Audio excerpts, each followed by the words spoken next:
In this lesson we're going to look at thermal capacity.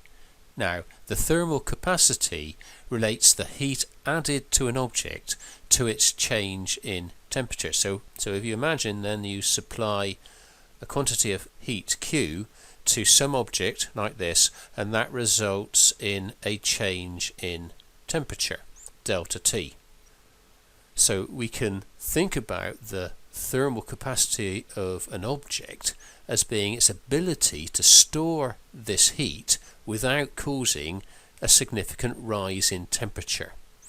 So the thermal capacity is the heat supplied to the object divided by the resultant change in temperature. In other words, it's the heat required to produce a change in temperature of 1 degree Celsius or 1 degree Kelvin. So the greater the heat capacity of an object, the greater is the amount of heat, or the larger is the amount of heat that that object can store for a given 1 degrees change in Celsius or Kelvin.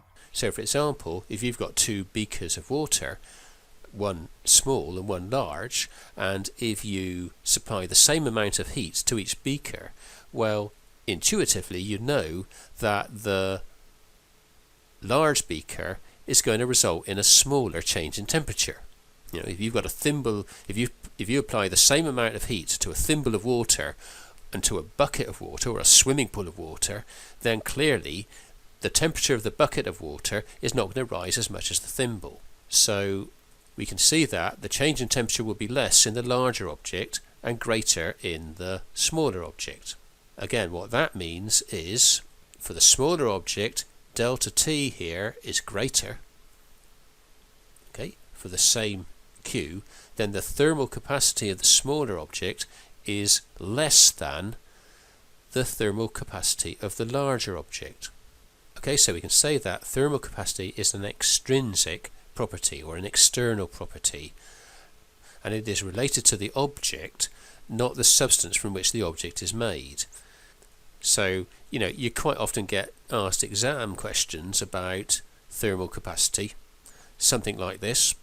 Okay, so you might be asked a question in an exam, something like this, and you may have 4 different objects. They're made from different materials, and you're told, for example, that each object is supplied by the same amount of heat, Q. And then you're told that this caused temperature changes in each object. Say this one was 2 degrees Celsius, this one was 3 degrees Celsius, this one was 5 degrees Celsius, and this one was 1 degree Celsius. And then you're asked which of these has got the greatest heat capacity or thermal capacity, and you remember that the thermal capacity was equal to the heat supplied, which was the same in each case, divided by the change in temperature.